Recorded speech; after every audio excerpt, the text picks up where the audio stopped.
Hey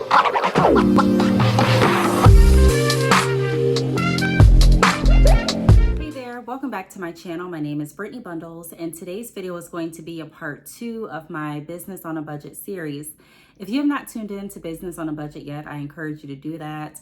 I do have a business playlist where I have tons of business videos. I also have a podcast where I have tons of business podcasts over there to tune into as well. It's not just me on the podcast. I do have some different interviews with other entrepreneurs on the podcast as well.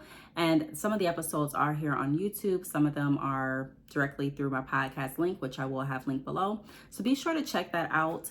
I did make my first Business on a Budget video a few days ago, and that video was going over things to avoid in business that can save you money. I share some of my experiences in that video, and I provide tips and resources as well. So today I want to focus on ways that you can start and fund your business on a budget. Financial concerns are very prevalent when it comes to deciding if you want to start a business or not for a lot of entrepreneurs. Thinking about the financial investments that you're going to have to make, the investment on time that you're going to have to make.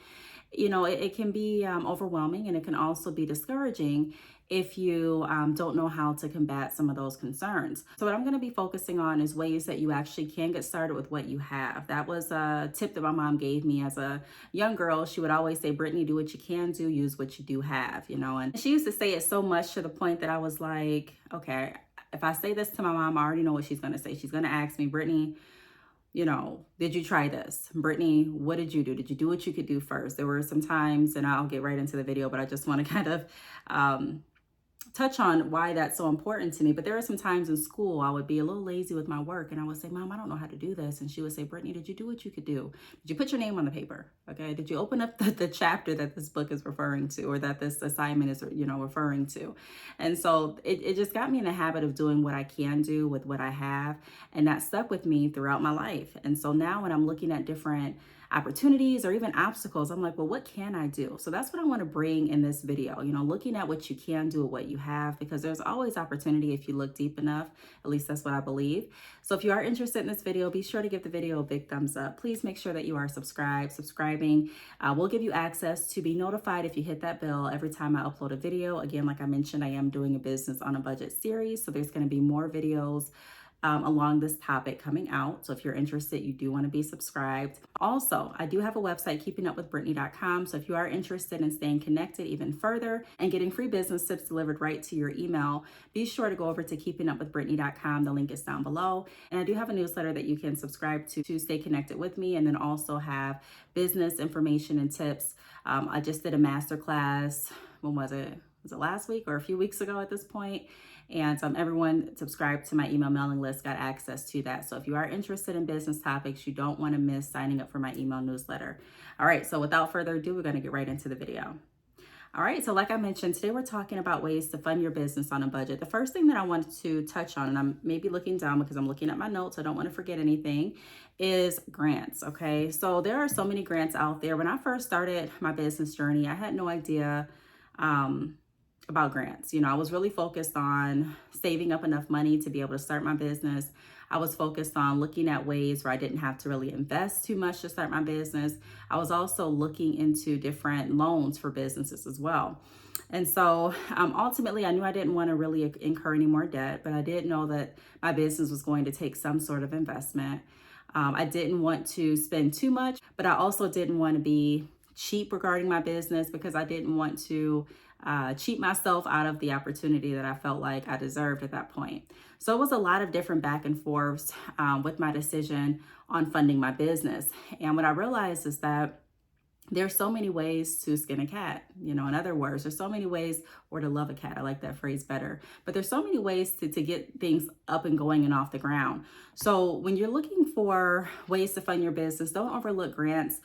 Depending on what type of business you have, there can definitely be some grants on the table for you. Now, once you research grants that are available for your business, you may be intimidated, because I looked at some grants and I'm like, okay, great, I found some grants that I can apply to. But then writing the proposal and the process of the grants can be a little intimidating. So there are different services and systems out there. They have AI services that will assist with grant writing. I actually was in conversation with another entrepreneur a few weeks ago, and they were mentioning how they were getting started with using AI for grant writing. Also, Fiverr. So if you're looking for a grant writer for a certain grant that you're interested in, you're needing someone to create your proposal, you can definitely go over to Fiverr. Fiverr has a lot of different freelancers that do specialize in grant writing. So there's different services that you can look into. There are also maybe some local resources if you take a look and research that in your area. But don't overlook grants. That is one thing, one area that I can say a lot of entrepreneurs overlook. You hear more entrepreneurs that are into like the nonprofits talking about it, in my opinion, but people that have traditional startup businesses, I typically hear more about them going the lending option, so taking out a loan or a line of credit, or putting their expenses on a credit card, or them, funding their business out of their pocket. The next thing that I want to go over is print on demand services. So there are so many services out there that offer print on demand services, and pretty much what that is you can create a certain logo or create a certain phrase, and you can put these logos or designs or phrases on hats, shirts, coffee mugs, cell phone cases, what else? Backpacks, jackets, just whatever you want to sell pretty much. And that cuts down the cost of you actually paying a designer, and then you going ahead and finding certain products, finding a vendor for the products, and then going to another establishment or another business to add the designs to the products, and then you going and creating your website and selling. There are just, that's okay to do it that way. I'm not saying don't, but I'm saying if you are looking at a way to simplify the process and also save you money, they have print on demand services where you can get started selling your products. They offer like a website through their platform. And every time you sell a product, they get a percentage of the sale. So it's really nothing. It's not costing you anything out of pocket if you don't pay for the design to get created. A lot of people go over to Canva. Actually, myself speaking, I sell products through Teespring, teespring.com. I've been selling through them for some years at this point. And my Teespring store is actually connected to my YouTube channel, so you can take a look at that and see what I'm referring to. But I created those designs maybe like 4 years ago. And I created the designs on Canva. And I was able to transfer or upload the designs and add different products to the store that I wanted my designs to be on. So when customers go to that website, again, it's a website through Teespring, they're able to purchase products. Teespring keeps a portion and I get the rest. So that's something to look at as well. Teespring is not the only company that offers those services. I just mentioned that because that's the company that I use and that I still am using. They have different print on demand services through like Shopify, Printful, just looking at some, Printify. There's just a lot of different options out there. So be sure to check that out too, print on demand services. And also consider starting some of these businesses too to get the money that you're needing to fund your businesses. There are certain entrepreneurs that have stressed the concern about getting into debt starting a business. For me, it just depends. I've worked with entrepreneurs that have taken out debt to start their business. And I've seen both sides. I've seen the business actually flourish and actually do well based on the investments. And then I've also seen entrepreneurs invest and take out loans and their business not stay open, and then feeling like they were left with a lot of debt with a business that didn't get off of the ground. So I can understand both sides. I can understand wanting to invest a lot in your business, but if you're not wanting to take out loans, then this is a way that you can go ahead and get your name out there, build your brand up, and still generate some income before you start the other business that you're interested in. Now, again, I don't recommend starting a business only for income, but you have to look at the bigger picture, or that's what I would advise at least. So if you're wanting to start a candle making business, for an example, starting to offer merch that would be in alignment with your overall business, that would actually help the entire business, even though you don't have all of the products that you're going to be offering right here, right now. But it's still in the same industry, it's still promoting the same brand, and it's a way that you can generate income until you add, candles, or until you add these different products that you're really interested in offering to your brand. Now, the next idea that I am bringing to the table is investors. Okay, so when I first started my business, Bad Chick Hair, that's my hair business. It's an online based business. I share my journey through my business playlist that I mentioned. I had a salon. I have been in business since 2013. And when I first started business, I explained my entire journey and what made me stop. And it wasn't until I got back into the business for the second time around that I really took it serious, to be honest. And because of the things that I was doing, the momentum that my business had, the sales that I was getting, people were interested. I had different offers. People actually coming to me. People would walk into the salon and offer to partner with me. People would walk into the salon and offer to invest into the business. They would have different proposals, like if I give you X amount of dollars, would you be willing to give me X amount of your sales or X amount of your profit? Because I did more than traditional sales. You know, I had products that I sold, my bundles, I had services that I offered, and then I also collected booth rent from the stylist that I had in the salon at the time. So there were some different avenues that I was getting income, and that's not including like the YouTube, because my YouTube was monetized. It's not including the business consultations that I was doing. So there were other things that I was doing as well. And so I got different offers for people to invest, and they wanted a percentage of my earnings. I also had family members that came to me with similar proposals. You know, if I give you X amount of dollars, you know, would you be willing to do a percentage of your sales over the course of, you know, 2 years or 3 years. It just really depends on what kind of offer you decide to take. Also, there are different companies out there. I don't want to throw out a name. I'm thinking of a name, but I'm not really sure if they do offer investment options. But it's really good to look that kind of stuff up. So do some research if you're interested on different investors in your area, and be cautious about reading the fine print. Make sure that you're okay with it, you're comfortable with it. It's not something you're doing off of impulse, because believe me, when you see the offer or the amount of money that someone's willing to give you or a company's willing to give you, and then you look at the terms, it may not be the best, you know, it may not be the most feasible or the most fair or practical for what you're looking to get in your business.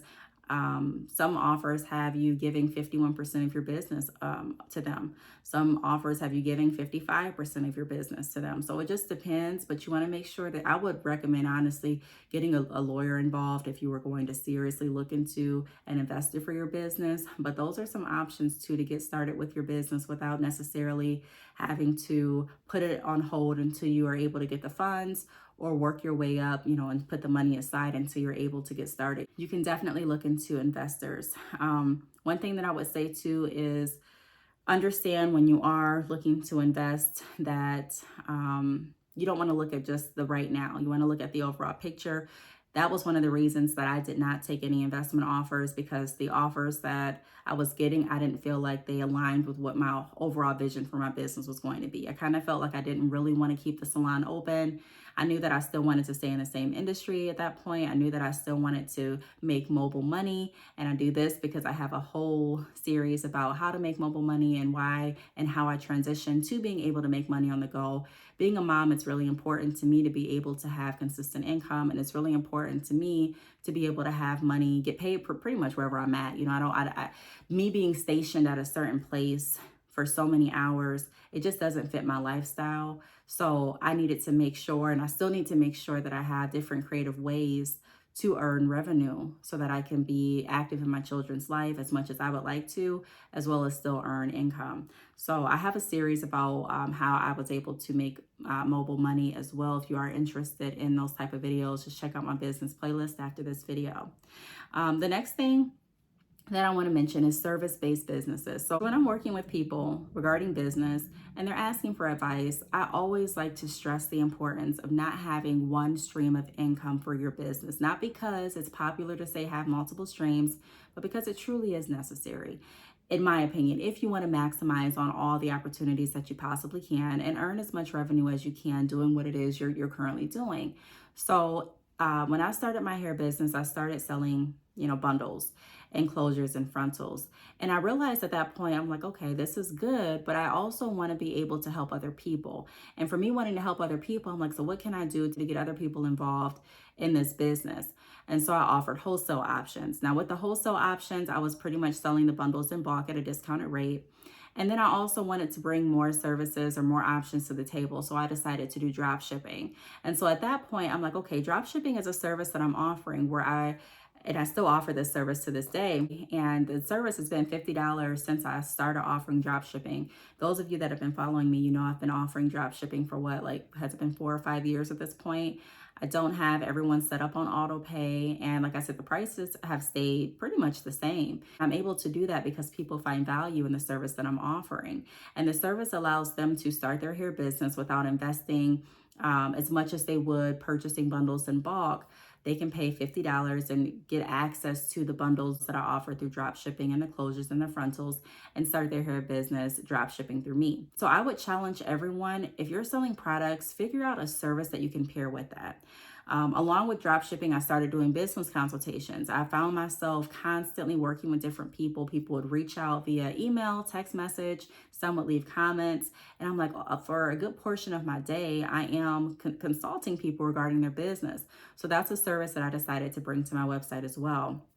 I then started helping other entrepreneurs with professional biographies, creating these biographies for their website. And so that was another service that I was able to add. So when you start, just jotting down what it is you like doing, what it is you're selling, and what you are, for me, it was what I was already doing and figuring out a way to incorporate it in your business.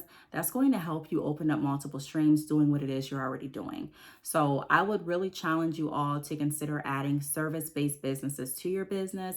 If you don't have a business at this point and you're wanting to get started, offering a service-based business is going to be a great route to go because it's not going to take as much investing in a lot of circumstances as it does when you're actually investing in a product to resell. If you're offering services, you can create an account, like I mentioned before, on Fiverr.com. You can create an account on GoDaddy. GoDaddy has free websites available.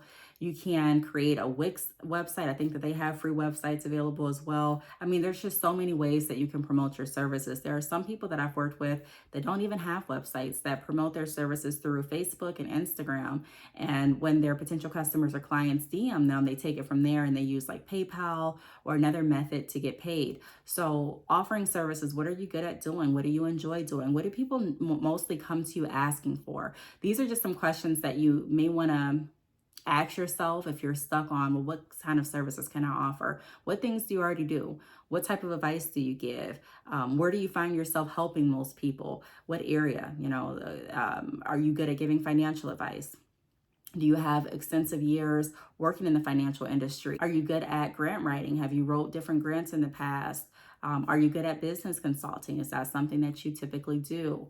Are you good at coaching? There's just a lot of different areas. If you go on YouTube right now, there's tons of videos of people teaching, telling, explaining what it is they want to talk about.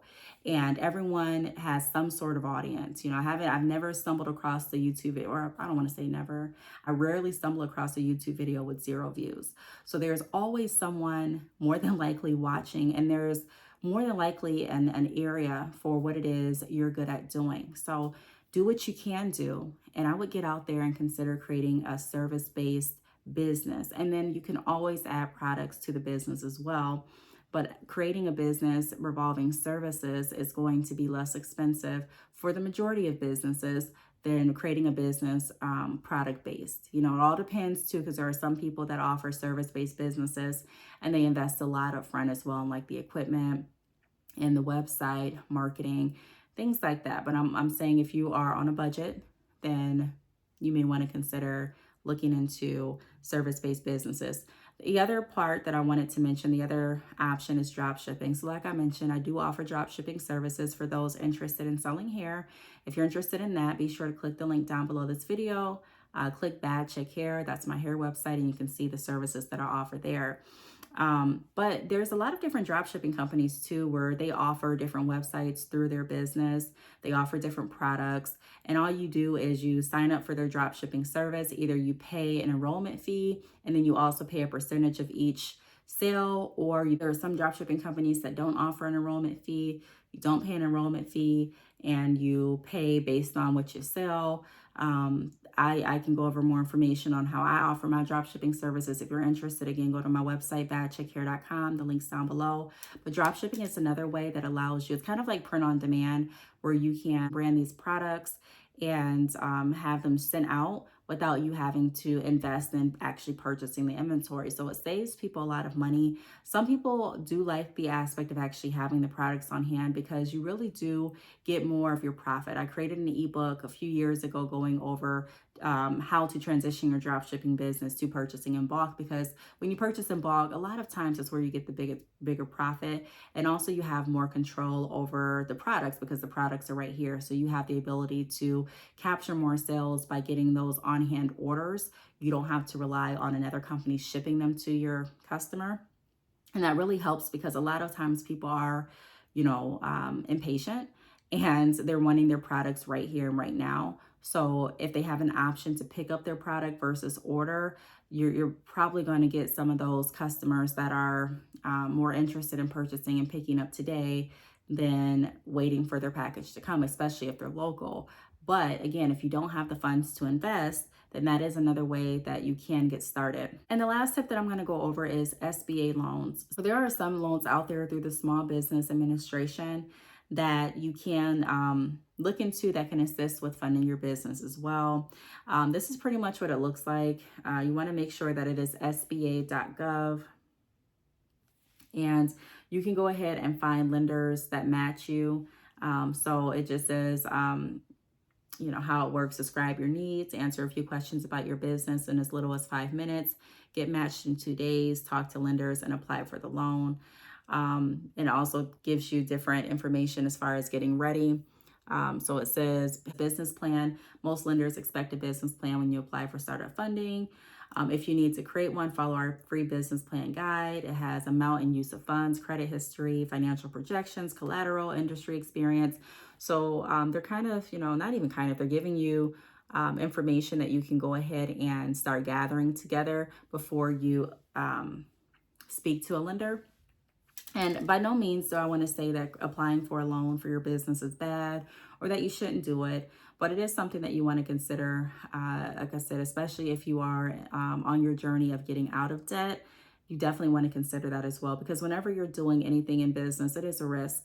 It definitely is a risk. And I like to be very transparent, and I like to ensure that everyone is, thinking through what's going to work best for them. For some people, that's the best route. For some people, it's not. So I really hope that this video helped put into perspective and also generate some ideas on how you can start your business with little to no funding. Again, this is the Business on a Budget series. I hope you all enjoyed. Be sure to subscribe. Also hit the thumbs up button. It lets me know that you enjoy and appreciate the content. Until next time, I will talk to you all in the next video. Bye.